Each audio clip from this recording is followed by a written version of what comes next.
কোলা বিচের পর নেক্সট ভিডিওতে চলে আসলাম সাউথ গোয়ার কোলা বিচ। আমরা সব কিছু কায়াকিং করে সকাল 10টার সময় আমরা পৌঁছেই গেছিলাম সেখানে।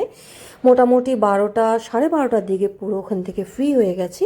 তারপর আমরা বেরিয়ে গেছিলাম সালাউলিম ড্যাম। সাউথ গোয়ার একটা খুব সুন্দর একটা ড্যাম আছে, যেটার মধ্যে অন্যান্য যেসব জায়গার ড্যাম সবাই দেখেছে তার থেকে কিন্তু একটু ইউনিক। গোল করে একটা অন্যরকম করে জল আসে, সেটা আমি ক্যাপচার করব বলে আমরা গেছি। মোটামুটি 2.5 ঘন্টা স্কুটি চালিয়ে এই ফাঁকা রাস্তায়, ওই দিক দিকে কিন্তু একটাও প্রাণী আসছে না। বেশ ভালোই লাগছিল, বাট হ্যাঁ, টেম্পারেচার সেই দিনের সবচেয়ে হাইয়েস্ট ছিল যতদিন আমরা থেকেছি ওখানে। প্রচণ্ড গরম ছিল। আমি এক্সপেক্টই করিনি আমার হাজব্যান্ড এতটা স্কুটি চালাবে। নন স্টপ 2.5 ঘন্টা চালিয়েছে। পেছন থেকে বসে আমি ভিডিও করছি শুধুমাত্র তোমাদের জন্য, সবার জন্য, যাতে প্রকৃতিটার সৌন্দর্যটা দেখাতে পারি।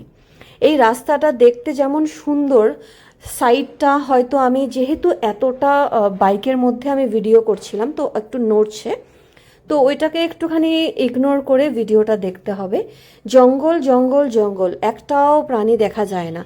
এই সময়ে মনে হয় যে বাড়ির লোক থাকলে বা বাচ্চাটাকে নিয়ে যদি আমি আসতাম, আমার ছেলেকে নিয়ে আসতাম, কতটা সমস্যায় পড়তে হতে পারতো, টেনশন থাকতো। দুজনে মিলে গেলে এই টেনশনটা ছিল না স্কুটিতে।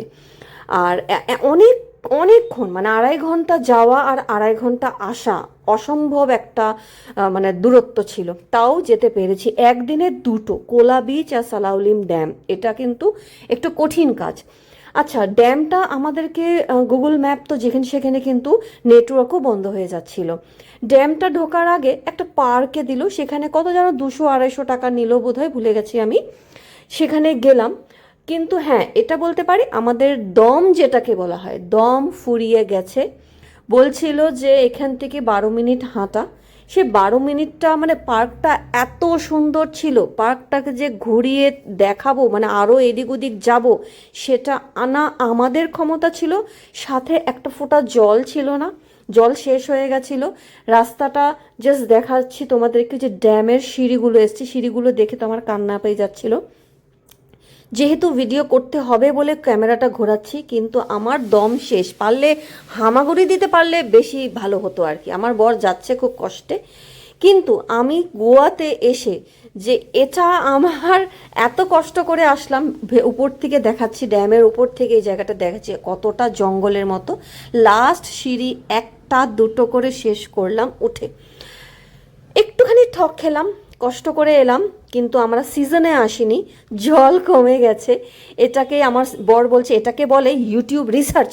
এই যে গোলটা, এইটার ওপর দিয়ে জলগুলো পার হয়, দেখতে অনেক সুন্দর লাগে। গোল করে একটা জলটা আসে, অন্যান্য ড্যামের থেকে আলাদা, কিন্তু এটা, এই ড্যামটা আসলেই একটু আলাদা। ইউটিউবটা দেখলে পরে বোঝা যাবে যে এটা কিরকম লাগতো দেখতে যদি জল থাকতো। আমার একটু ঠক হয়ে গেছে, কিন্তু হ্যাঁ, এই ঠকটা কিন্তু বেশ আমাদের গায়ে লেগেছে। 2.5 ঘন্টা, 2.5 ঘন্টা, 5 ঘন্টা আমরা যে জার্নিটা করেছি সেটা বৃথায় গেল। হ্যাঁ, একা ট্রাভেল করেছি, ভালোই লাগছে, একটা এক্সপিরিয়েন্স। আর কি করা যাবে, এটা হয় অনেক সময়। জল ছিল না, কিছু করার নেই। Thank you so